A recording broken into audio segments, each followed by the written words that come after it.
10 kilolik parashyutni 95 mingga olsangiz, 1,5 kiloligini tekinga berishadi. O'zi og'ir bo'lsa ham Narxi yengil. 10 kilolik parashyut Turkiyaniki zo'r mahsulot. Mif, Persil, ABC, Ariel, tanidingiz brendlarni. Eng arzonga nech pulga olgansiz? Optinchidan 130 mingga olgansiz. Zo'r aksiyalar bo'lsa 99 mingga olgansiz. Lekin Sharabara bunga mazza qilmaydi. Akalar bilan sorishib, tepishib, parashyutlar ichiga olib kirib urib yurib, 95 mingga baraka qilib qo'ydim. 1,5 kilolik ABC parashyutga mana shuni olgan odamga mutlaqo bepul beriladi. Voy ukam Turkiyada o'rib mamutdan qiling deganlarga Eronda zo'r narsasi ham bor. Bular ham 10 kilolik bo'ladi. Ochilishiga e'tibor bering. Bu tomonni olasiz.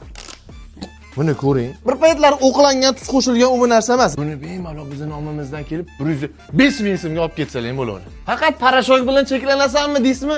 Yo'q. Magazinda juda ham narsa ko'p. Podguzliklarda ham juda xili ko'p ekan. Pompi ham bor ekan. Shampunlar, sovunlar, konditsionerlar, antijirlar, ayollarga zakotkayu naskigacha sanab chiqadigan bo'lsam, videoga chiqmaydi. Siz keling, maza qilib dunyodagi eng arzon narxlarda foydalanib oling. Manzilimiz Keles Kirov Olmazor ko'chasi. Pasportning so'ldan kirib kelganda o'ng qo'lda. Narsalar shunaqa ko'pki, tugab qopti degan gap bo'lmaydi. Bizning nomimizdan kelinglar, hammasi chotki bo'ladi. Xizmat esa mana shu yerdamiz.